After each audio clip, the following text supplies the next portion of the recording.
தமிழ்நாடு முழுவதும் மிகப்பெரிய ஒரு எதிர்பார்ப்பு இளைஞர்கள் மத்தியில் இருக்கிறது.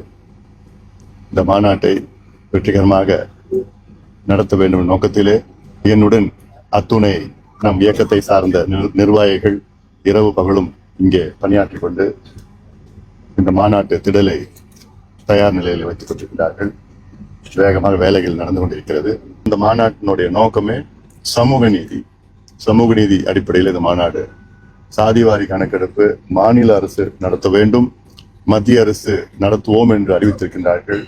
அதற்கு மருத்துவர் ஐயா அவர்கள் சார்பிலும் பாட்டாளி மக்கள் கட்சி சார்பிலும் பிரதமர் மோடி அவர்களுக்கு என்னுடைய நன்றிகளையும் வாழ்த்துகளும் தெரிவிக்கின்றோம். மருத்துவர் ஐயாவுடைய 45 ஆண்டு கால கோரிக்கை அது, போராட்டம் அது. எத்தனையோ பிரதமர்களை மருத்துவர் ஐயா அவர்கள் சந்தித்தார்கள். கடந்த காலத்திலே ராஜீவ் காந்தி அவர்களையும், VP சிங் அவர்கள், வாஜ்பாய் அவர்கள், மன்மோகன் சிங் அவர்கள், மோடி அவர்களை சந்தித்து இறுதியாக இப்பொழுது மோடி அவர்கள் அறிவித்திருக்கின்றார்கள். அது போதாது எங்களுக்கு தமிழக அரசு ஜாதிவாரி கணக்கெடுப்பு சர்வே, இந்திய புள்ளிய விவரம் சேகரிப்பு சட்டம், இந்தியன் ஸ்டாட்டிஸ்டிக்கல் ஆக்ட் 2008 படி சர்வே எடுக்கணும். சர்வே எடுத்தால்தான் தமிழ்நாட்டில் உள்ள பின்தங்கிய மக்கள் முன்னேற முடியும். உதாரணம், இடஒதுக்கீடு பெறுகின்ற மக்கள், அதாவது தமிழ்நாட்டில் 377 சமுதாயங்கள் இடஒதுக்கீடு பெறுகிறார்கள். அதாவது 69 விழுக்காடு இடஒதுக்கீடு பெறுகிறார்கள். அதில் MBC 20%, BC 30%, SC 18%, ST 1%.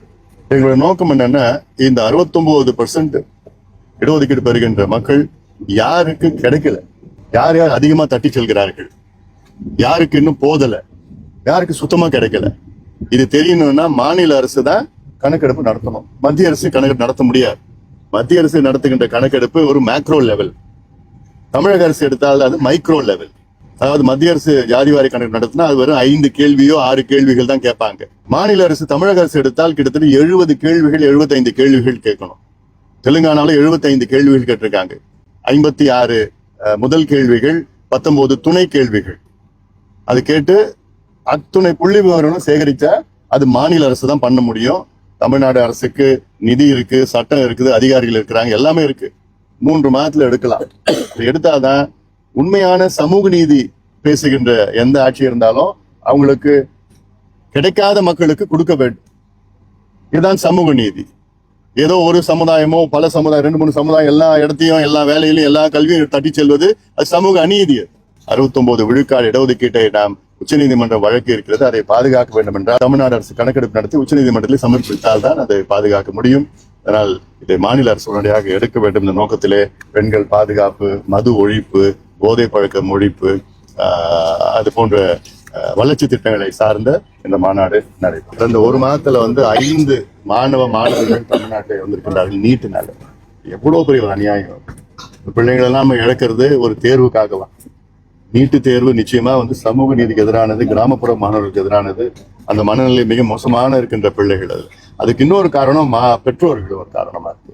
பெற்றோர்கள் கொடுக்க இந்த அழுத்தங்கள் ஐயோ நான் நீட்ல பாஸ் பண்ணலாம், அப்புறம் எங்க அப்பா அம்மாவுக்கு பதில் சொல்லணும்னு அந்த ஒரு பயத்திலையும் இது போன்ற இந்த பருவத்துல, பள்ளி பருவத்துல தற்கொலை செய்கின்ற மனநிலைக்கு தள்ளி செல்கின்ற அந்த போக்கு நிச்சயமா இருக்கக்கூடாது. தேர்வு என்றால் அந்த மாணவர்கள் ஃப்ரீயா போய் படிச்சுட்டு போய் எழுதிட்டு வரணும். ஆனா நீட் என்பது அகற்ற வேண்டும். பாட்டாளி மக்களின் கொள்கை என்னன்னா நீட்டு தேவையில்லை.